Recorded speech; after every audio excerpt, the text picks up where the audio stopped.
승리를 위해 오늘 시간으로 후보직을 접고 손학규 후보와 함께 야권 단일화 이명박 정권 심판을 위한 승리의 대장정에 나서도록 하겠습니다. 국민 여러분, 성남시민 여러분, 4.27 분당을 재보궐선거 진보신당 예비후보 이진입니다. 진보신당은 그동안 민주당, 민주노동당, 국민참여당 등 야당과 시민사회와 함께 4.27 재보궐 승리를 위한 야권연대 논의에 참여해왔습니다. 그동안 야권연대 논의는 재보궐선거에서 이명박 정권을 심판하기 위해 진행됐지만 제대로 된 정책 협의보다는 단일화 룰 결정에 국한돼서 특정 정당의 삿바싸움에 치우쳤던 것이 사실입니다.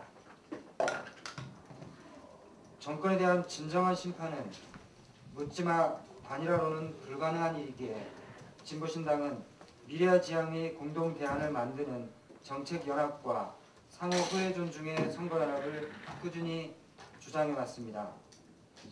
미래를 함께 그리는 진지한 정책 연합만이 국민 앞에 대안 세력으로 부상할 수 있는 정치권의 유일한 연대 방안이며 진정한 정권의 심판이기 때문입니다.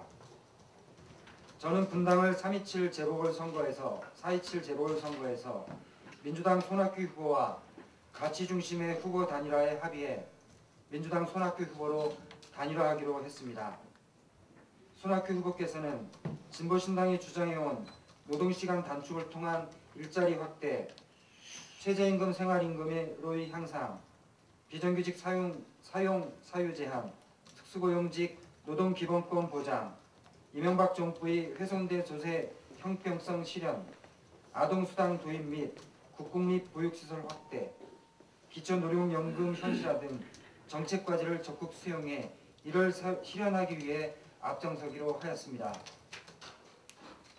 진보신당과 손학규 후보가 합의한 정책과제는 단순한 합의가 아니라 일자리, 세금, 보육, 노후 등 우리 국민이 생활 속에서 고통받는 문제 해결을 위한 대안 합의입니다. 선거는 유권자를 표 찍는 기계로 만드는 것이 아니라 더 나은 미래를 위한 국민의 선택이라는 점에서 저는 이번 정책 합의가 매우 큰 진전이라고 봅니다.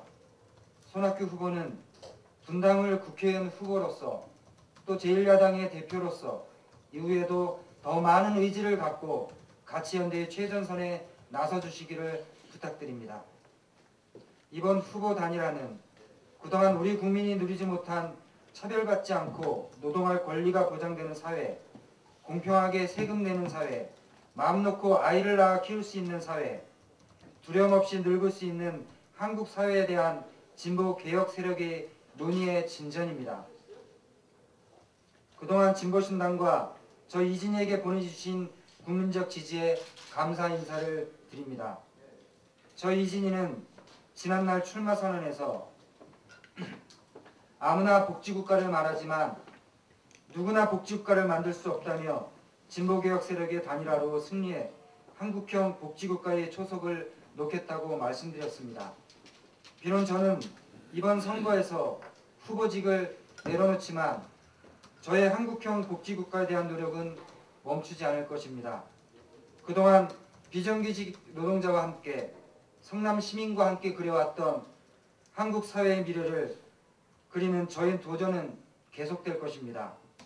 국민 여러분, 4.27 재보궐선거는 이명박 정권에 대한 심판과 함께 이후 한국 사회의 전망을 찾는 선거여야 합니다. 저는 손학규 후보와의 정책 연대를 통해 단일화 과정이 이후 한국 사회의 미래 구상에 큰 보탬이 될 것으로 믿습니다. 4월 27일 민주주의를 말살하고 민생 경제를 파탄낸 이명박 정권과 한나라당에 대한 심판의 날이 되기를 간절히 기원합니다. 성남 시민의 현명한 선택을 부탁드립니다. 손학규 후보의 승리를 기원합니다. 2011년 4월 11일 분당을 국회의원 재보궐선거 진보신당 이진희 드립니다.